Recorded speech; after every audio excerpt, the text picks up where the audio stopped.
आज मुझे ही इनके लोकार्पण का भी सौभाग्य मिला है। साथियों, थोड़ी देर पहले मैंने मेरठ मेट्रो में सफर किया। इस दौरान मेरी स्कूल कॉलेज के अनेक युवाओं से और अन्य यात्रियों से बातचीत हुई है। सबका यही कहना था कि इतने शानदार काम की उन्होंने कल्पना भी नहीं की थी और सबके सब लोग वो पुराने दिनों को याद कर रहे थे और खास तौर पर बहनों बेटियों ने मुझे बताया, कुछ साल पहले तक शाम होते ही पूरे रूट में सन्नाटा छा जाता था। यहां डर और भय का माहौल होता था। अब एक तरफ कानून व्यवस्था भी सुधरी है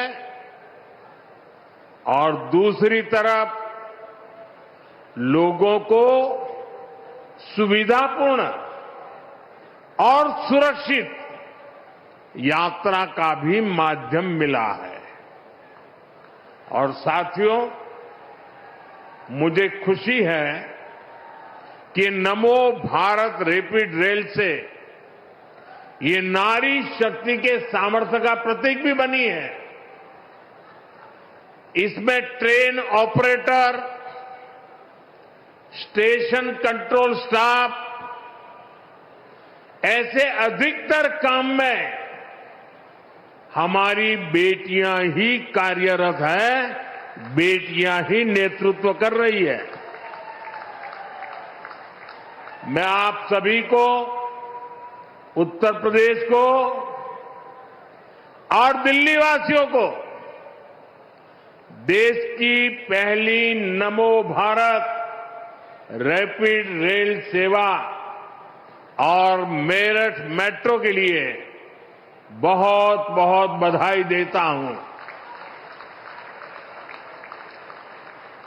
साथियों, मेरठ की इस धरती से मेरा भी एक विशेष नाता रहा है। जब 2014 के चुनाव हुए, 2019 के चुनाव हुए और 2024 के लोकसभा चुनाव हुए, तो मेरठ से ही मेरी चुनावी सभाओं की शुरुआत हुई।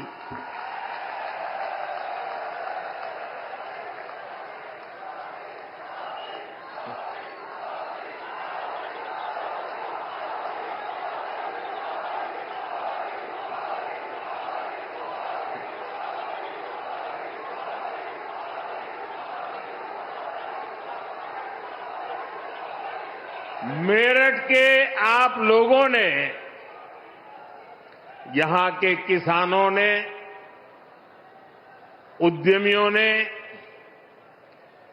लघु उद्योगों से जुड़े श्रमिकों ने, कारीगरों ने, दुकानदारों ने मुझे हमेशा बहुत आशीर्वाद दिया है।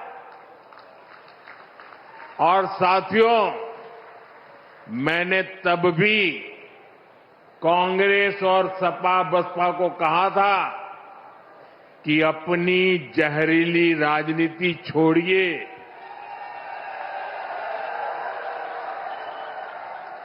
और आइए विकास के मुद्दे पर मुकाबला करके देखते हैं। साथियों, इन दलों ने तो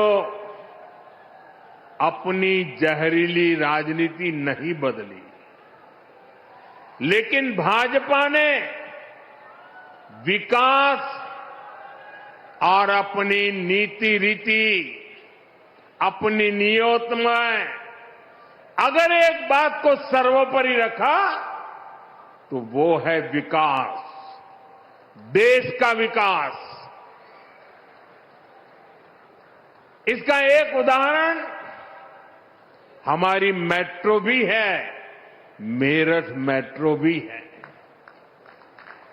साथियों, 2014 से पहले भारत में मेट्रो का विस्तार बहुत ही धीमी गति से हो रहा था।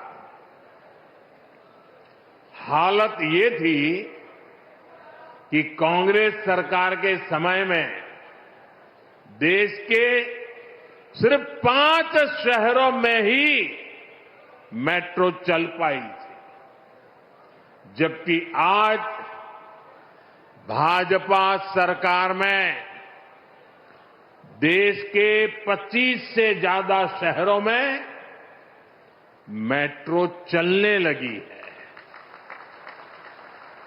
आज भारत मेट्रो के मामले में दुनिया का तीसरा बड़ा नेटवर्क बन चुका है।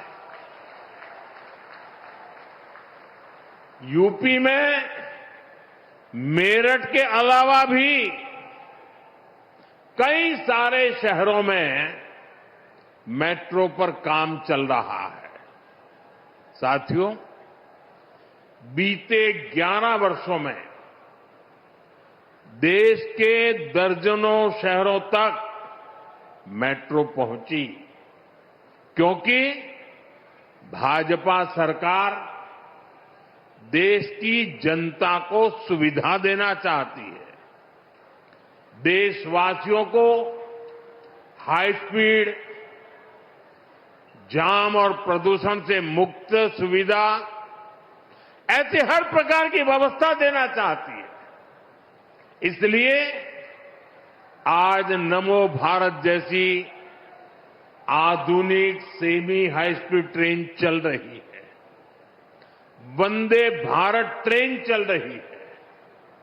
साथियों, कांग्रेस सपा की जब दिल्ली में सरकार थी, तब ये सब संभव ही नहीं था, क्योंकि तब इंफ्रास्ट्रक्चर के प्रोजेक्ट्स घोटालों में ही गुम हो जाते थे। मेट्रो जैसी और उससे जुड़ी अधिकतर टेक्नोलॉजी भी हमें विदेशों से आयात करनी पड़ती थी। हमने घोटाले भी बंद किए और देश को आत्मनिर्भरता के रास्ते पर भी आगे बढ़ाया, क्योंकि भाजपा की प्राथमिकता देश का विकास है, देशवासियों की सुविधा और समृद्धि है। आप यही देखिए, मेरठ वासियों का, पश्चिम यूपी वासियों का जीवन कैसे बदलने वाला है। सराय काले खां, आनंद विहार, गाजियाबाद और मेरठ, इन स्टेशनों पर भारतीय रेल, मेट्रो और बस अड्डों को आपस में जोड़ा गया है। देश में ये पहली बार हो रहा है जब एक ही स्टेशन, एक ही ट्रैक पर नमो भारत और मेट्रो रेल चलेगी। यानी एक ही प्लेटफॉर्म से आप शहर के भीतर भी यात्रा कर पाएंगे और उसी स्टेशन से सीधे दिल्ली भी आ जा सकते हैं। इससे मेरठ के आप जैसे हजारों साथियों को फायदा होगा, जो पढ़ाई के लिए, नौकरी के लिए, अन्य कामकाज के लिए रोजाना दिल्ली आते जाते हैं, जो लोग दिल्ली में नौकरी करते हैं और जिनका घर मेरठ में है, उनके लिए अब दिल्ली में किराए के घर में रहने की मजबूरी भी खत्म हुई है। साथियों, आज भाजपा की डबल इंजन सरकार आधुनिक इंफ्रास्ट्रक्चर पर जो इतना सारा पैसा खर्च कर रहा है, उससे आपका पैसा भी बचता है और युवाओं को रोजगार भी मिलता है।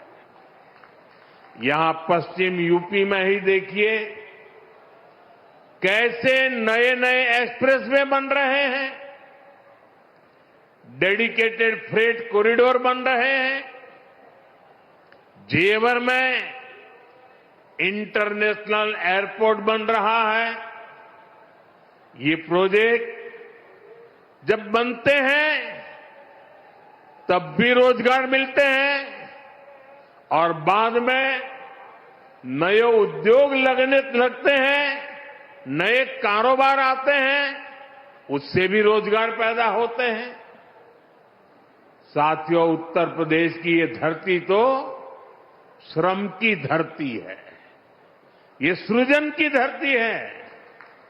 यहां के किसान हो, पशुपालक हो, छोटे लघु उद्यमी हो, बुनकर शिल्पकार हो, ये सभी विरासत और विकास के मंत्र को साकार कर रहे हैं।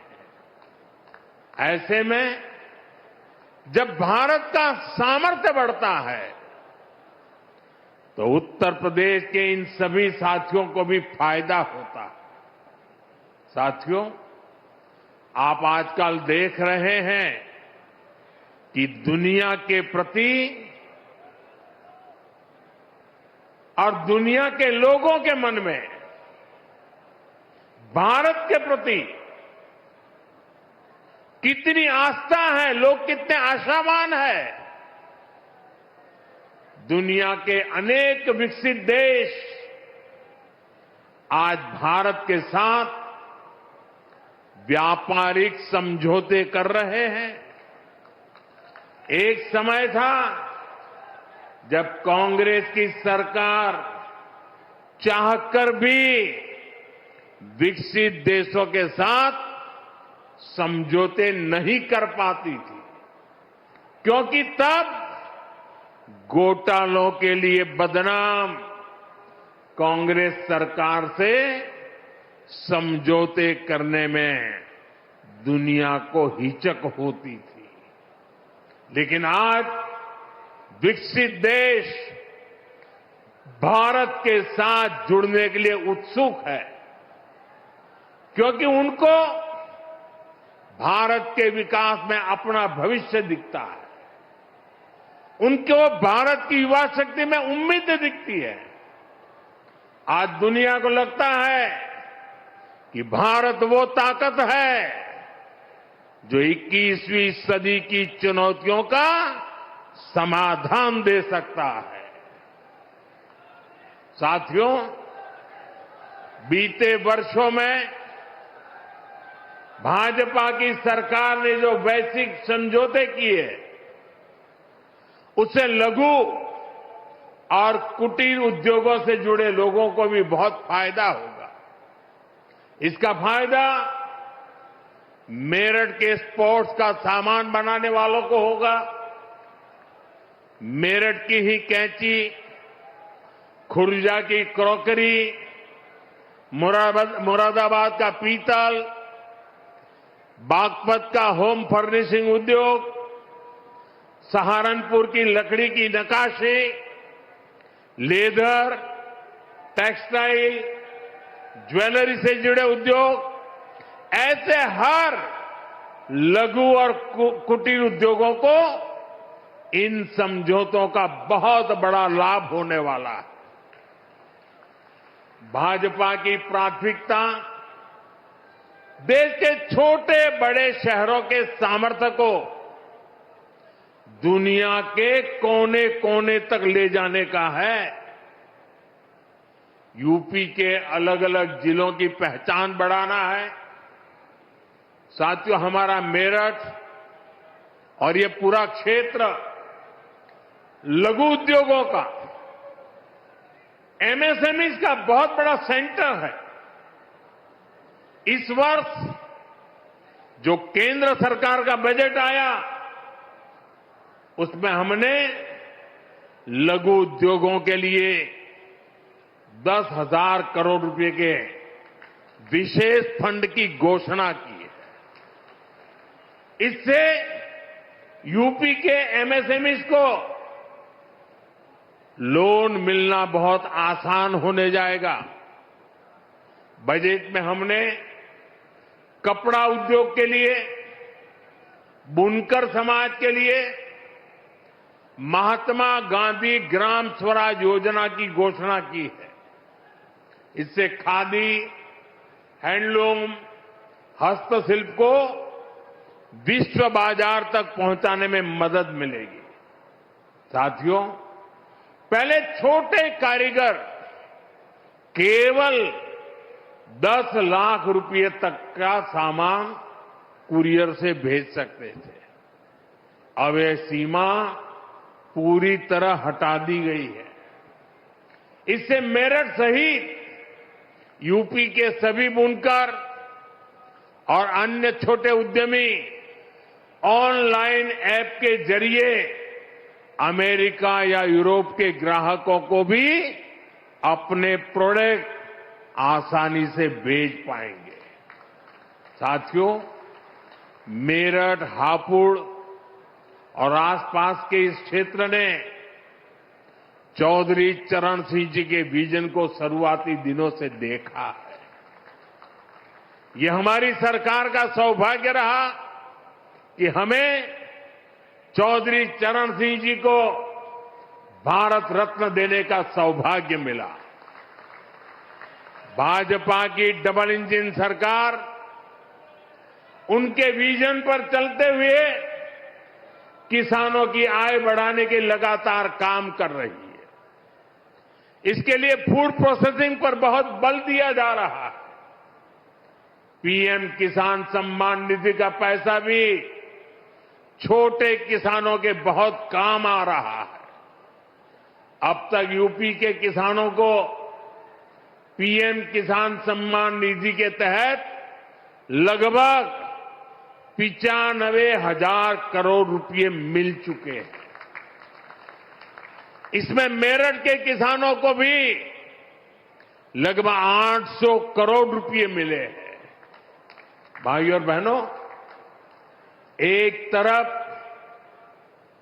आज देशवासी भारत को विकसित बनाने के लिए दिन रात मेहनत कर रहे हैं, लेकिन देश में ही कुछ राजनीतिक दल है जो भारत की सफलता को पचा नहीं पा रहे। अभी आपने देखा, भारत में दुनिया का सबसे बड़ा एआई सम्मेलन हुआ। दुनिया भर के 80 से अधिक देशों के प्रतिनिधि दिल्ली आए। दुनिया के करीब 20 देशों के राष्ट्राध्यक्ष भारत आए। लाखों लोग हिंदुस्तान के कोने कोने से दिल्ली में जुटे थे। दुनिया के विकासशील देशों में ऐसा सम्मेलन आज तक कभी नहीं हुआ। मैं जरा मेरठ के लोगों को पूछना चाहता हूं, ये जो एआई सम्मेलन हुआ, आपको गर्व हुआ कि नहीं हुआ? पूरी ताकत से बताइए, आपको गर्व हुआ कि नहीं हुआ? आपका माथा ऊंचा हुआ कि नहीं हुआ? आपका सीना चौड़ा हुआ कि नहीं हुआ? ये काम भारत के लिए हुआ कि नहीं हुआ है? भारत के युवाओं के लिए हुआ है कि नहीं हुआ है?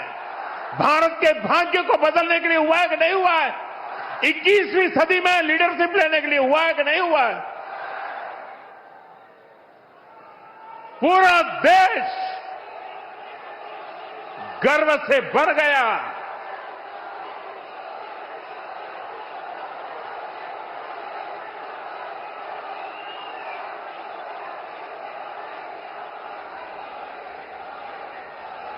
लेकिन कांग्रेस और इसके इकोसिस्टम ने क्या किया? साथियों, कांग्रेस ने भारत के एक वैश्विक आयोजन को अपनी गंदी और नंगी राजनीति का अखाड़ा बना दिया।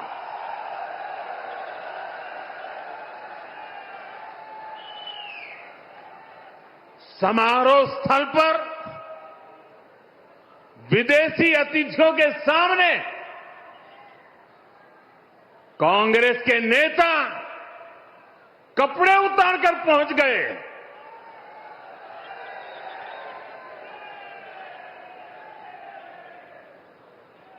मैं कांग्रेस वालों को पूछता हूं, देश तो जानता है आप पहले से ही नंगे हो, फिर कपड़े उतारने की जरूरत क्या पड़ी?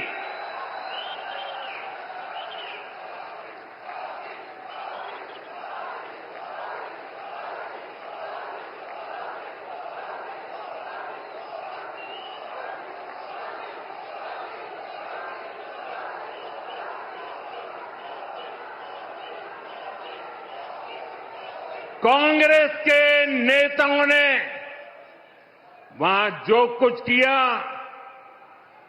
वो दिखाता है कि देश की सबसे पुरानी पार्टी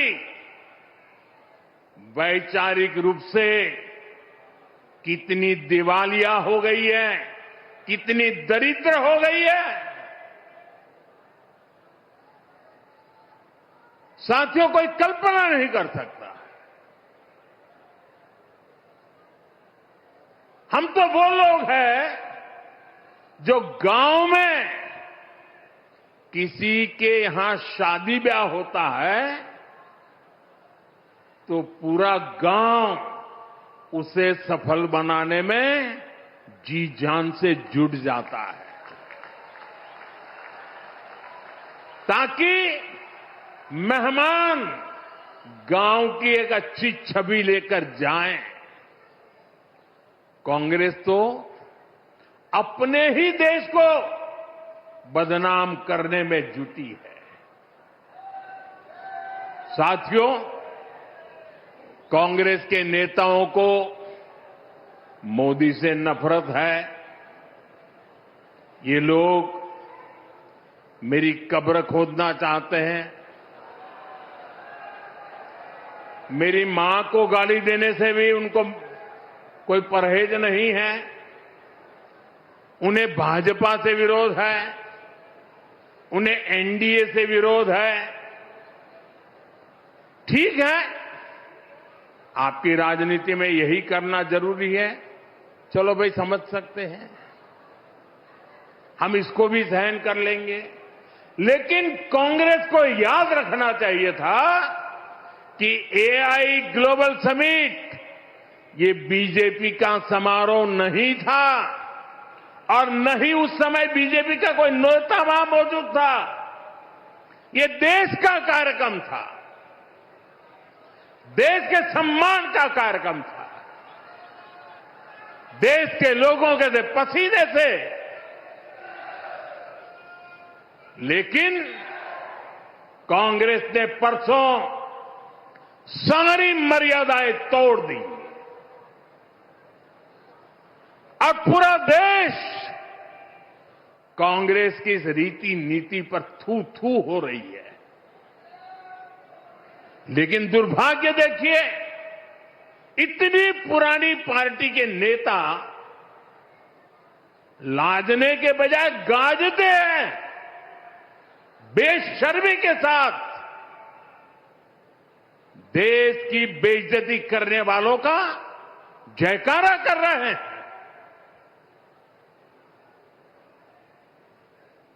और ये मामला कांग्रेस की हरकतों का लगातार चल रहा है। पार्लियामेंट में क्या किया? पार्लियामेंट में खुद परफॉर्म कर नहीं पा रहे तो अपने साथी दलों को भी बोलने का मौका नहीं देते, पार्लियामेंट को चलने नहीं देते। और उसका सबसे बड़ा नुकसान कांग्रेस के जो साथी दल है ना उनको हो रहा है। अब वो समझ गए हैं।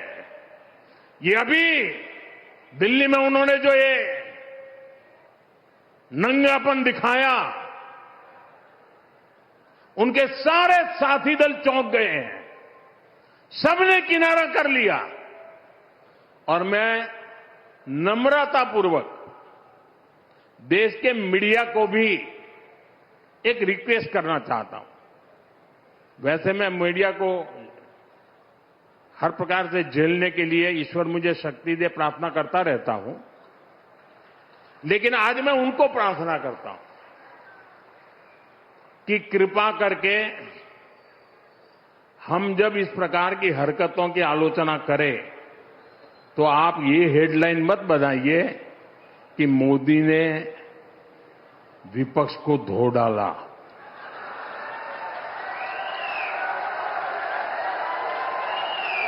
आप कांग्रेस को बचाने की ये चालाकियां बंद कीजिए। ये विपक्ष विपक्ष करके आप कांग्रेस को बचा रहे हैं, और विपक्ष में जो और साथी बैठे हैं वो भी समझ गए हैं कि पाप कांग्रेस करती है और भुगतना उनको पड़ता है।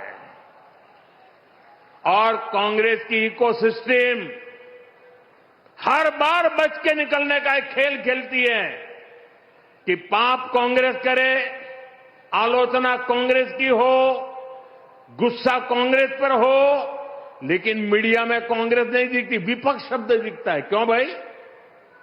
क्यों कांग्रेस को बचा रहे हो? ऐसा करने से आप न कांग्रेस को बचा पाते हो, न कांग्रेस को सुधरने के लिए मजबूर करते हो। अगर आप एक बार छापना शुरू कर दोगे, बोलना शुरू कर दोगे, ये जनरल विपक्ष का दोष है। और देखिए दिल्ली में जो हुआ, क्या उसमें कोई टीएमसी के लोगों ने पाप किया है? नहीं किया है। डीएमके के लोगों ने पाप किया है? नहीं किया है। बसपा के लोगों ने पाप किया है? नहीं किया है। फारूक अब्दुल्ला जी की पार्टी ने पाप किया है? नहीं किया है। सिर्फ और सिर्फ सरफरे नेता, कांग्रेस के बेलगाम नेता देश को तबाह करने पर तुले हुए हैं। अगर आपको प्रधानमंत्री की कुर्सी पर बैठना है तो पहले आपको जनता के दिल जीतने पड़ेंगे।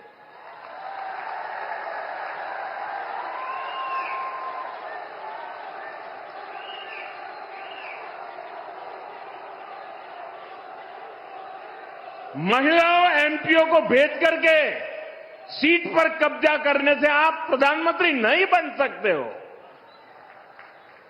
और माताओं बहनों को इस प्रकार से आगे करने की क्या मजबूरी है आपकी? क्या इतने खोखले हो गए हो आप लोग? साथियों, कांग्रेस देश के लिए बोझ बन गई है और मुझे इस बात का संतोष है कि दिल्ली में जो घटना घटी, कांग्रेस के सभी साथी दलों ने कांग्रेस की भरपूर आलोचना करने की हिम्मत दिखाई है।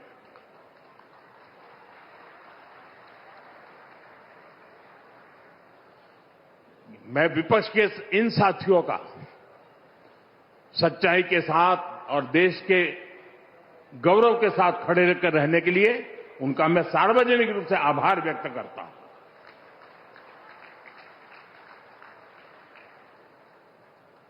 साथियों, भाजपा सरकार के लिए देश का विकास, यूपी का विकास सर्वोपरि है। लेकिन आप याद करिए, 10 साल पहले तक यूपी की चर्चा किन बातों के लिए होती थी? हर किसी को मेरठ के दंगे, पश्चिम यूपी में क्रिमिनलों की गैंग, खराब सड़कें, बिजली की कटौती और पिछड़ेपन की परिस्थितियां, यही कुछ चर्चा में रहता था। पश्चिमी यूपी के अपराध पर फिल्में बनती थी, फिल्में। सपा सरकार ने यूपी का ये हाल करके रखा था। लेकिन आज यूपी को विकास के लिए जाना जा रहा है। आज हमारे यूपी को ब्रह्मोस के लिए मोबाइल फोन बनाने और एयरपोर्ट के लिए पर्यटकों की सुविधा लगातार बढ़ती संख्या के लिए जाना जाता है। यूपी स्पोर्टिंग इकोसिस्टम में भी अपनी पहचान बढ़ा रहा है। मेरठ में स्पोर्ट्स यूनिवर्सिटी का काम तेजी से पूरा किया जा रहा है। साथियों, सपा राज में जो अपराधी बेखौफ घुमा करते थे, वो आज योगी जी की सरकार में जेलों में दिन बिता रहे हैं। आज किसी की हिम्मत नहीं है कि कॉलेज से पढ़कर निकल रही हमारी किसी बेटी का अपमान कर सके। साथियों, जब कानून व्यवस्था सुधरती है तो व्यापार, कारोबार और दुकानदारी के लिए भी माहौल बनता है। इसलिए आज यूपी की अर्थव्यवस्था में भी जबरदस्त उछाल देखने को मिल रहा है। योगी जी के नेतृत्व में यूपी देश का बड़ा मैन्युफैक्चरिंग हब बन रहा है।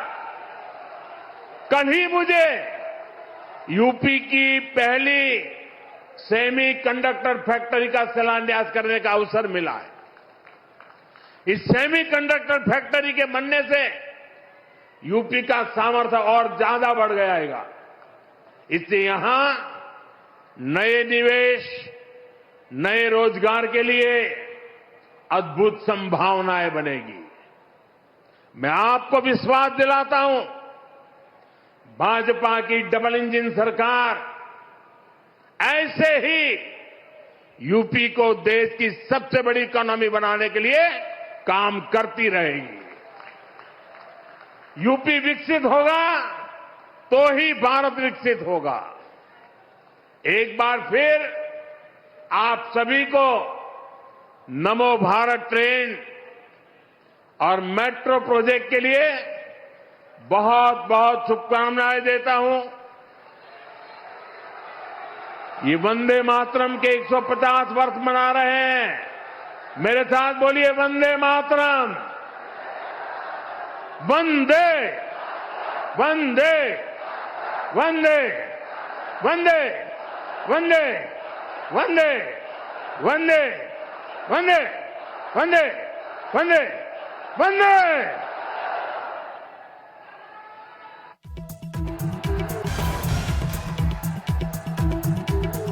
बहुत बहुत आभार माननीय प्रधानमंत्री महोदय। प्रधानमंत्री मोदी ने मेरठ में रैपिड रेल का उद्घाटन किया और उसके साथ साथ कांग्रेस पर हमला बोलते हुए सीधे राहुल गांधी पर निशाना साधा। और एआई समिट में जिस तरह कांग्रेस ने देश को फॉरेन डेलीगेट्स के सामने बदनाम किया, उस पर प्रधानमंत्री ने तीखा हमला बोला है और कहा इस एआई समिट से, सम्मेलन से पूरा देश गर्व से भर गया है। कांग्रेस ने भारत के एक वैश्विक आयोजन को अपनी गंदी और नंगी राजनीति का अखाड़ा बना दिया।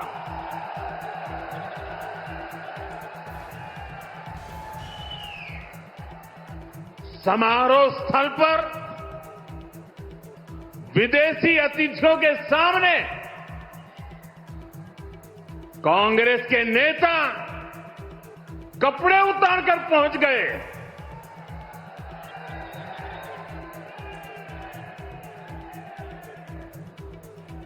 मैं कांग्रेस वालों को पूछता हूं, देश तो जानता है आप पहले से ही नंगे हो, फिर कपड़े उतारने की जरूरत क्या पड़ी? कांग्रेस के नेताओं ने वहां जो कुछ किया वो दिखाता है कि देश की सबसे पुरानी पार्टी वैचारिक रूप से कितनी दिवालिया हो गई है, कितनी दरिद्र हो गई है। साथियों, कोई कल्पना नहीं कर सकता। हम तो वो लोग हैं जो गांव में किसी के यहां शादी ब्याह होता है तो पूरा गांव उसे सफल बनाने में जी जान से जुट जाता है, ताकि मेहमान गांव की एक अच्छी छवि लेकर जाएं। कांग्रेस तो अपने ही देश को बदनाम करने में जुटी है। कांग्रेस के नेताओं को मोदी से नफरत है। ये लोग मेरी कब्र खोदना चाहते हैं,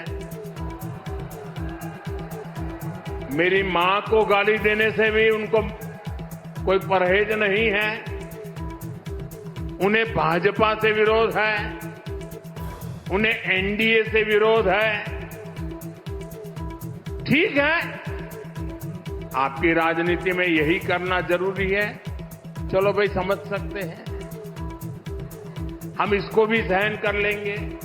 लेकिन कांग्रेस को याद रखना चाहिए था कि एआई ग्लोबल समिट ये बीजेपी का समारोह नहीं था और न ही उस समय बीजेपी का कोई नेता वहां मौजूद था। ये देश का कार्यक्रम था, देश के सम्मान का कार्यक्रम था, देश के लोगों के पसीने से। लेकिन कांग्रेस ने परसों सारी मर्यादाएं तोड़ दी और पूरा देश कांग्रेस की इस रीति नीति पर थू थू हो रही है। लेकिन दुर्भाग्य देखिए, इतनी पुरानी पार्टी के नेता लाजने के बजाय गाजते हैं, बेशर्मी के साथ देश की बेइज्जती करने वालों का जयकारा कर रहे हैं।